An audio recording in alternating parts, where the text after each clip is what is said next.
welcome to the side event, particularly to the co-chairs of the Global Partnership. A warm welcome. My name is Gülden Türköz-Koslet. I'm the Deputy Director of the External Relations Bureau of Advocacy at UNDP, and it's my pleasure to be here with you today. I'd like to thank the governments of Kenya and Mexico as hosts of the side event, contributing to the effective implementation of the 2030 Agenda towards the second high-level meeting of the Global Partnership for Effective Development Cooperation. As you all know, the objective of the side event is to present concrete examples of development cooperation and demonstrate how the Global Partnership can make a contribution and difference to the implementation of the financing for development and the SDG outcomes. The multi-stakeholder nature of the Global Partnership is reflected in the lineup of speakers we have today, and it's my pleasure to introduce the representative of the co-chairs and the steering committee of the Global Partnership. We would like to warmly welcome Gina Casar back to New York, the Executive Director, Mexican Agency for International Development Cooperation. Welcome, Gina. Ambassador Erwin Verhoeven, representative of the Dutch Global Partnership co-chair. Welcome. It's great to see you again. Ambassador Macharia Kamau, permanent representative of Kenya to the United Nations and facilitator of the outcome document on behalf of the Kenyan host. Good to see you, Ambassador. Mr. Tegenebo Getu, United Nations Under-Secretary General and UNDP Associate Administrator, welcome, and it's a pleasure to have you here. In order to allow time for dialogue, I would like to remind the speakers of the time limit of 5 minutes for their intervention. The event is also being live streamed, so welcome to the viewing audience as well. So let's start, as we don't have a lot of time, with our first speaker, our first intervention from Ms. Gina Casar. Thank you, and good afternoon to all of you. And thank you, Ruben. Really nice to see you here moderating this important event, side event.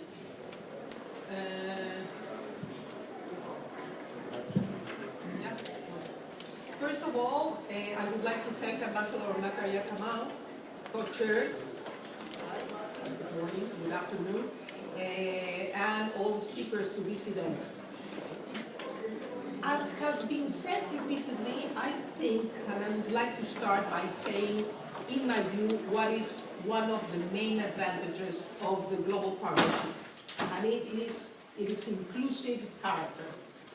We just came back, I think, 2 months ago from Malawi, and around the table we had every kind of development actor. We have parliamentaries, we have civil society, we have syndicates, we have traditional donors. Everybody was sitting around. So I would like really to say that this is one of the main characteristics and one very important advantage of this program. The other one, I think, is that it convinced stakeholders of, as I mentioned, various kinds, in a voluntary manner. This is a voluntary let's say, space, in order to promote development that is effective, impactful, and very, let's say, targeted to get the Agenda 2030 in place. I think this implies knowledge sharing, and partnerships take place between traditional donors and recipients of cooperation, different kinds of cooperation. We spoke in the last meeting a lot about South-South cooperation. Every time we were mentioning how to move forward, we brought the South-South cooperation to the table. Also triangular cooperation, in short, between all partners and all kinds of cooperation. Let me maybe start by saying a little bit about ODA.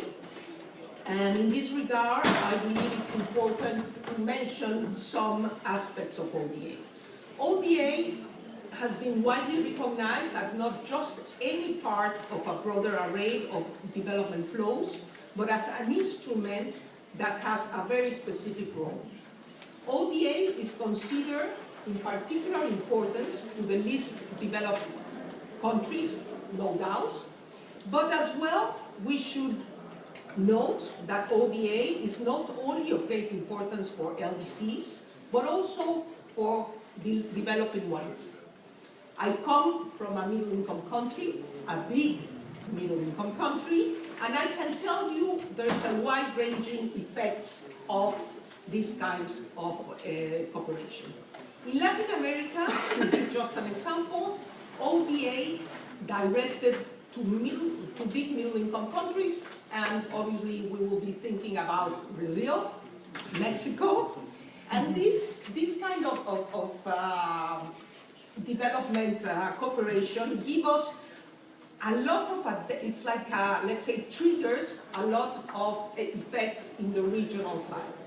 I think another important thing that we have to start talking, and in my region is not so easy. There are other regions, Africa, for example, that the regional part is more, they are more used to, maybe. In Latin America, I think regional, what ODA makes, the effect that makes to regional cooperation is really important. I think it's clearly a multiplier. Let me give you some basic figures. Just recently, the DAC issued some important numbers. But I think it's important to remind around this table that the ODA still remains at just 0.3% of GNI, while obviously the goal continues to be 7%. But let me tell you again, and let me bring back to my region. In Latin America, ODA, it's of the total of ODA of $137 billion, all the new figures that are more difficult to understand maybe because real terms and things like that, refugees. But let's think about the $137 billion in 2014. Only 6.1% goes to Latin America, where there are a lot of middle-income countries. If we are really to really leave no one behind, we cannot, I think, ignore these figures. Achieving the development goals will require using every tool available to us, and we must also not shy away from keeping ODA firmly within discussions on how to achieve effective development sustainable goals. And now, to finalize, let me go back to what is the Global Partnership for Effective Development Cooperation. We talk a lot about the name, GPDEC. We said it's not an easy one, but well, let's say Global Partnership. And let me tell you, how is this Global Partnership crucial for the 2030 agenda, and how those specifically relates to ODA. Beyond the very unique advantages I already mentioned, inclusiveness, volunteer, stakeholders at the table, we should also remember that the application of the principles, and just as I am the first speaker, I will remind you what are the principles of the Global Partnership. It's ownership, inclusiveness, focus on results, transparency, and mutual accountability. I think this will lead to a more predictable, impactful, and effective development, all of which are the essence of developing countries. I was recently in UNDP, and I remember as associate administrator, always trying with donors to be more predictable, more flexible, more impactful in their contribution. So I think this is very clear in this global partnership. Summarizing, the global partnership allows for a full and active association between donors and recipients. And I think for recipients is, for me, the place that you can really evaluate the traditional donors. I worked for many years in the UN, and we were evaluated always by traditional donors. And You know, you have many, many tools to evaluate the performance of the UN and of the recipient countries, but this global partnership with these principles and indicators allow recipient countries to evaluate the contributions and the donors. So I think it's a very, very important thing. Thank you so much, Ruben, and I will wait for Q&A. Thank you so much. Thank you very much, Gina, for reminding us not only of the principles, but also the inclusive nature, the voluntary nature of this global partnership. And I'm sure we're going to keep these in mind as we hear our next speakers. I would like to invite Ambassador Jeroen Verhul, representative of the Dutch Global Partnership co-chair, to offer his introductory remarks. The floor is yours. Thank you very much.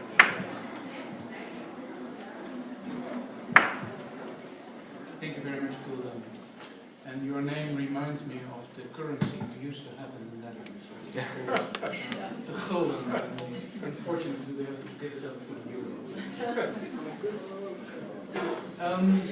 Ladies and gentlemen, it's a big pleasure for me to be here and to look forward to our collaborative efforts to help shape the global partnership for effective development cooperation, to make it fit for the future, to make it fit for the Agenda 2030, because that is the task that we have at hand. And we look forward very much to the high-level meeting in Nairobi, which is only 7 months away, end of November, early December this year, where we have an opportunity to agree on what this global partnership should look like. And I think that Ambassador Marcelino Kamal will tell us a bit more about the process leading up to that. But let me also remind ourselves that the event in Nairobi is one in a series of about 14 or 15 years, which started in Rome with the first meeting on trying to improve the effectiveness of development cooperation, the Paris Declaration of 2005, focusing very much on aid effectiveness, the Accra meeting in 2008, where we reviewed the progress on Paris, 2011 in Busan, where we broadened the definition of effectiveness from aid effectiveness to development effectiveness, enhancing the number of players, as Gina has rightly reminded us. 2014 in Mexico, where we had the first meeting of the Global Partnership, as it is called now, but it has a rich history to build on, and I think that is something we can look forward to in Nairobi, to build on the history, but also to look forward to how we can adapt the partnership to suit the purposes that it should have under the SDG agenda. What would be the purpose for the Global Partnership in view of the co-chairs, in view of the Dutch co-chair? First of all, we have a legacy of work on aid effectiveness that we need to be reminded of and that we need to fulfill, because as the monitoring exercise will show, not all commitments that have been undertaken in Rome and in Paris will have been met in 2016. So we need work to do on this core issue of aid effectiveness, which very much links to the issue of ODA, because that was the original founding theme of the global partnership. So there is work to do, but we also need to review whether the commitments that we made are still valid and still relevant for work on the agenda.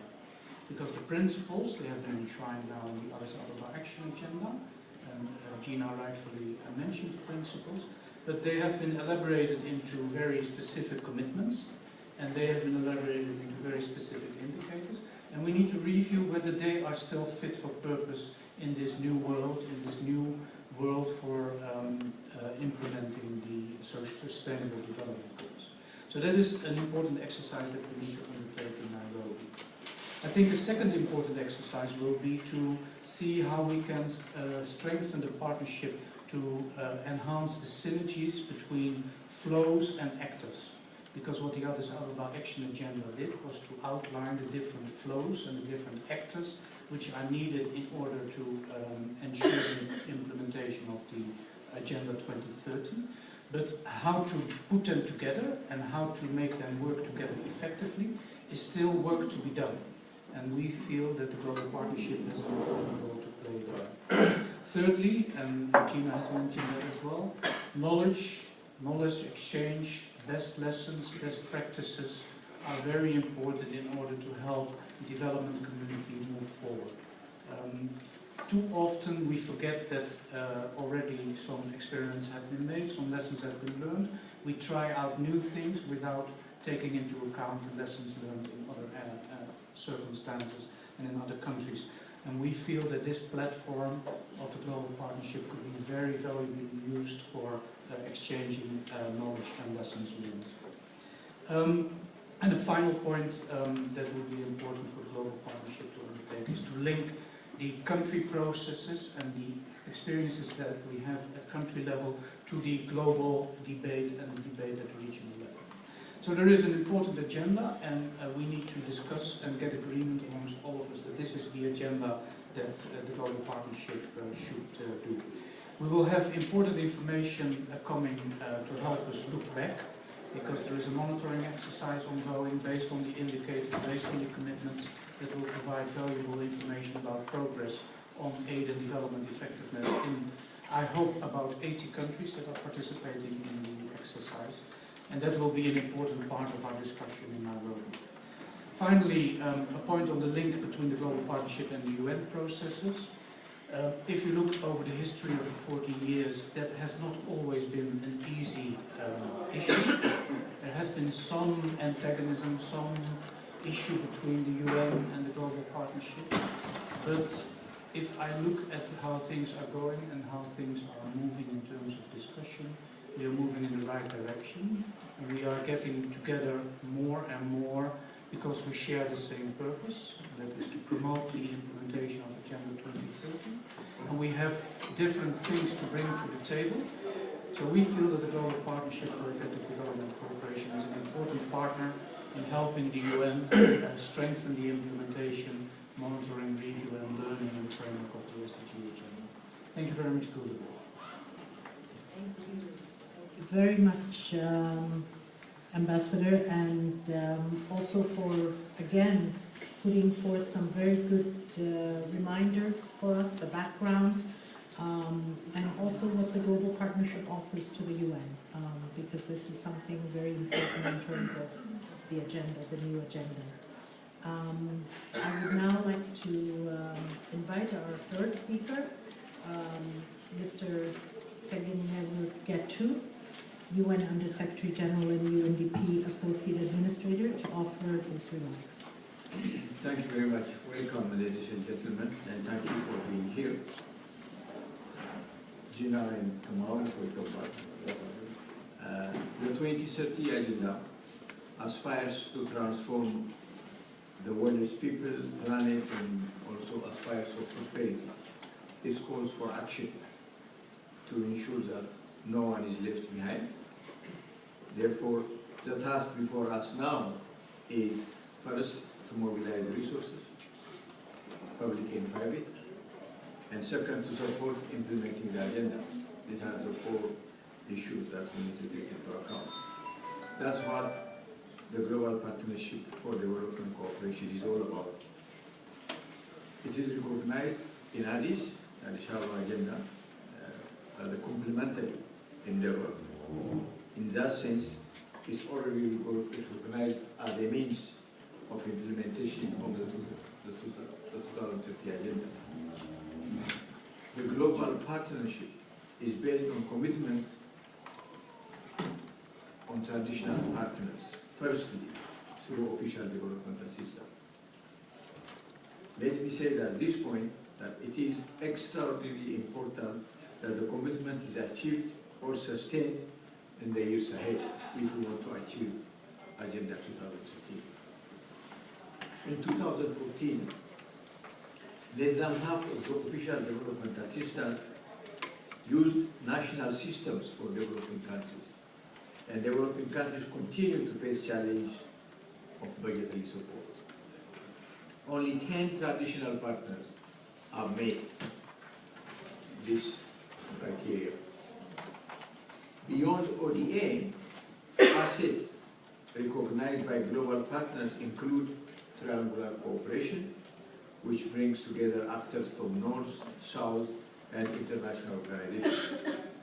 When it works well, it can produce a win-win resulting situation. The principles, diversities, and growth of South-South cooperation and its contribution to global public goods add to the mix of options available to countries and other stakeholders. New emerging actors are also encouraged and welcome to come into club and provide more than token support and see how we could move forward. It's time to add to the mix, I think, very important. Yes, voluntary participation is welcome. Yes, the continued commitment of donor countries is necessary. Yes, country-led monitoring and evidence matters a lot. And yes, we should all remain focused on its practical utility and concern of impact. But we have now reached a point where success can only be amplified if global partnerships such as this is able to stimulate implementation at a scale that matches the universality of the 2030 agenda. That requires partnership with a grander vision, a greater reach, and an openness to adapt. There is already great work being done that is in line with sustainable development by people and institutions in all walks of life. This includes sustained efforts by some of the world's top brands to adapt sustainable business models. I could point to innovations in the airline business, in shipping business, in manufacturing industries to make their supply chains, goods and services more inclusive, socially responsible, and environmentally sound. Many central banks and regulatory bodies around the world are working hard to strengthen consumer protection and to promote green banking. I can point to innovation in financial technology, which presents enormous potential for financing and social inclusion. I could also dwell on the importance of civil society voices in advocacy, delivery, and monitoring. I can mention the essentials of role that cities and local authorities already play. Some countries have invested in and expanded domestic source of financing, private capital investment, renaissance, and philanthropy from the 27 developed donors. Countries have amounted about $577 billion over the 4 times than official flows in 2011.